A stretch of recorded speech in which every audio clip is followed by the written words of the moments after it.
Donc, hein.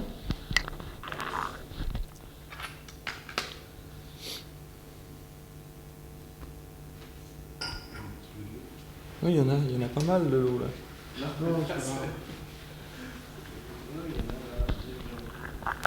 C'est bon, hein. Ok.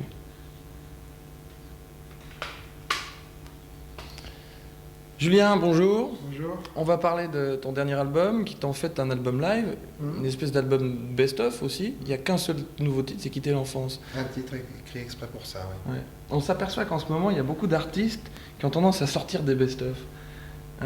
Est-ce que c'est un parcours obligé après un certain nombre d'années de carrière, ou c'est une histoire de promo en rapport avec Non, je crois que là, ça tombait bien à la fois parce que on avait décidé de sortir un live de ce spectacle, qu'on a donc fait l'hiver dernier à Paris, puis en tournée par la suite. Et puis aussi parce que ça permettait de mettre sur cet album-là des chansons qui n'avaient pratiquement jamais, pour la grande majorité d'entre elles, jamais figuré sur un live. Des chansons que j'avais reprises dans ce spectacle, qui étaient d'ailleurs surtout axées sur la première période, en gros des chansons des années 70, peut-être pour faire connaître au plus jeune nouveau public certaines de ces chansons. Et dans Fille du Feu, dans le clip vidéo, on s'aperçoit que tu as une passion assez grande pour les chevaux. C'est dans Fille du Feu? C'est dans Fille du Feu ou... Ça doit être dans Fille du Feu, non? En noir-blanc. Je sais plus. En noir-blanc, c'est Fais-moi une place. Fais-moi une place, exactement, ouais. Ouais. Oui, c'est vrai, ouais. Oh là, ça se trouvait comme ça, parce que le personnage... Parce qu'on ne connaît pas ça très bien. Ah oui.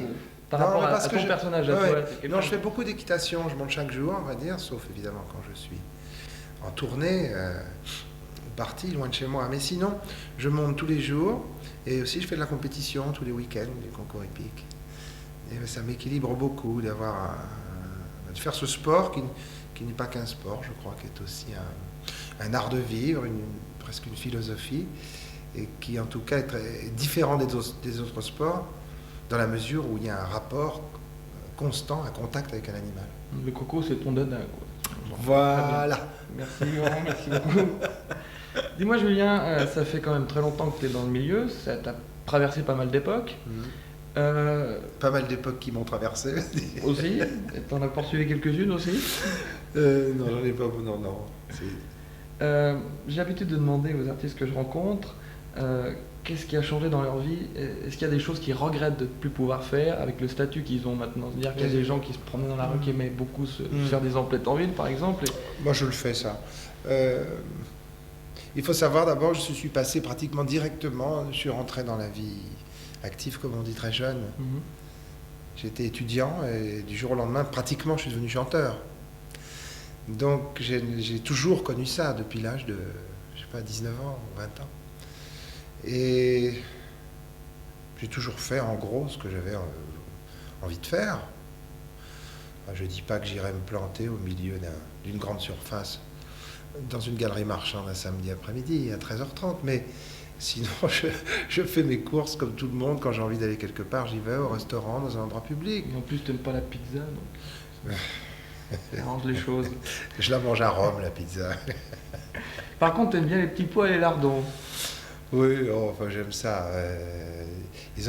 Oui, j'aime ça. Oui. Enfin, c'était le titre d'une chanson sur le dernier album qui avait entraîné des réactions qui m'avaient d'ailleurs beaucoup étonné, parce qu'il y avait des réactions de gens qui aimaient bien, et d'autres qui haïssaient tellement la chanson, mais à un point tel que ça me semblait d'ailleurs un petit peu déraisonnable, avec une chanson que je considérais comme une petite chanson mignonnette. Enfin, je ne pensais pas que ça allait attirer des réactions. Des réactions comme ça d'une telle violence. Oui, parce que c'était pas habituel le personnage peut-être. Tu fais des textes quand même qui sont bien torchés. Tout d'un coup, tu arrives avec une chanson bien populaire. Mais dans notre idée à Vanier et à moi, c'est une petite fable, cette chanson. C'est une petite fable sur la différence. Oui, sur la différence. Entre le peuple, la fille qui faisait partie des petits pois. Enfin, tout ça était... On n'a pas dû réussir notre coup apparemment, puisque ça n'a pas été ressenti. Ça n'a pas été ressenti comme tout le monde. Cette philosophie culinaire n'a pas été goûtée par tout le monde.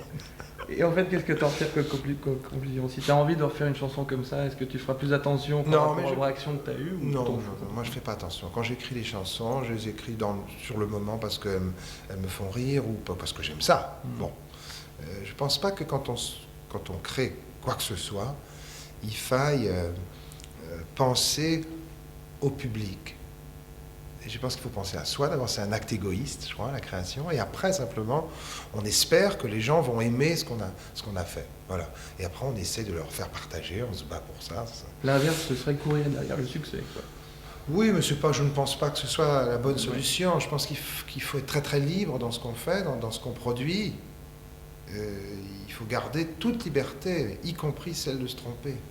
Et puis tu prends aussi quelques prises de position, notamment dans la chanson de Nouveau Big Bang, où là tu parles de la violence, du viol en particulier. C'est pas non plus ton habitude. Oh, ça dépend. Il y a eu des chansons. T'es pas, je sais pas, j'avais un fait. chanteur Non, engagé. je suis pas un chanteur engagé, c'est vrai. Mais je crois que j'ai toujours pensé qu'on pouvait parler de tout dans les chansons. Tout est une question de style et d'écriture. Encore qu'il faut comprendre un petit peu ce que le texte dit. Hein. C'est pas évident. Oui, mais dans cette chanson, mais pas forcément, des fois. Je veux dire, que ce ne soit pas immédiatement recevable me gêne pas non plus. C'est pour ça que je voulais mettre d'ailleurs dans cet album toutes ces chansons-là, parce que c'est une période, en particulier toute la période avec Rhoda Gilles, qu'un certain public ne connaît pas, où il y avait des chansons, je me souviens à l'époque, les gens disaient mais qu'est-ce qu'ils racontent, qu'est-ce que c'est que ça? C'est des textes qui passaient pour être assez poétiques, assez ésotériques. Et ça me fait plaisir que les gens entendent ces chansons-là. Une chanson comme Le Cœur Volcan, moi-même, le sens immédiat, je ne le comprends pas vraiment, mais ça ne me dérange pas. Je trouve que c'est de la belle poésie, c'est tout. C'est jouer avec les mots, les rimes. Oui. Il y a des fois un sens profond dans des choses qui n'en ont pas immédiatement du sens, justement.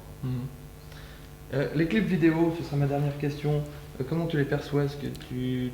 D'abord, est-ce que tu aimes en faire? Est-ce que c'est Non, mais les important? clips, j'ai toujours trouvé ça extra, parce que, bon, disons que c'est une vision d'une chanson. Moi, je crois que chacun se fait son clip personnel dans la tête quand il entend une chanson. Puis ça, il a ses propres images. Ses propres images. Bon, alors disons que le clip, c'est une proposition d'image, c'est un essai cinématographique sur une chanson. Mais le problème du clip, il y en a deux. Un, c'est que quand on en faisait beaucoup, c'était pas ouvert à tout le monde, parce que évidemment, ce sont les maisons de disques qui choisissent pour produire, et puis un artiste de moins vendeur, ça va avoir plus de mal à se faire un clip. Mais c'est surtout qu'aujourd'hui, on ne sait plus où les passer, les clips. Puisque sur les chaînes, en France, en règle générale. Sur les chaînes françaises, il n'y a plus une chaîne qui passe un clip, sauf la 6 de temps en temps, à certaines heures. Donc aujourd'hui, le clip, c'est une chose qui coûte de plus en plus cher, pour finalement pas grand-chose. Pourquoi? Pour flatter l'ego de l'artiste, tu parles d'un intérêt. Donc je crois qu'on va, si on ne trouve pas un remplacement, ou si les chaînes ne se mettent pas d'accord entre elles pour passer des clips, ce qui ça ne prend pas vraiment le chemin, et bien autant utiliser l'argent différemment, je trouve. Parce que là, maintenant, le clip, oui, je pense que c'est un peu de l'argent jeté par les fenêtres pour flatter l'amour-propre d'un artiste. Et la preuve, c'est que pour quitter l'enfance, il n'y en a pas. Non, on a préféré à ce moment-là mettre de l'argent dans un clip publicitaire, ce qui est amusant aussi à faire. Mais là, qui sera diffusé, donc. Qui est diffusé dans la pub, quoi. Vous pouvez choisir. Au milieu de la pub. Et là, c'est amusant parce que la publicité, c'est quand même. Dans la publicité, on peut tenter beaucoup de choses aussi artistiques. On peut aller très loin. Les publicitaires le prouvent chaque jour.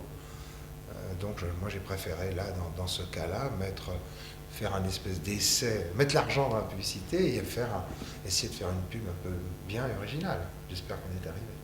Je te remercie, Julien. Je pourrais juste te demander un truc, de nous faire un petit jingle pour l'émission. Ouais. Il s'appelle Zap Hits. Z-A-P-H-I-T-S. Qu'est-ce que tu veux que je dise? Bonjour ou salut, c'est Julien Clerc. Je vous retrouve bientôt dans Zap Hits. D'accord. Comme tu veux. Ok. Hits ou hit? Hit. Salut, c'est Julien Clerc, et bien je vous retrouve bientôt dans Zap Hits. Oh, j'en ai fait rondement de nez. Ça fait plaisir de travailler avec des professionnels, je continue à acheter tous les disques.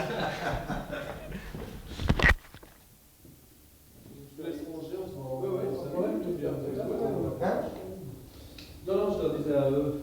Vous avez compris, tu vas au dernier interview. Je vais où? Au premier, là. Tu m'invites, mais c'est bien comme ça, tu sais qu'il y a un endroit sympa et que. De temps en temps, je repasse par ma chambre pour voir le tennis.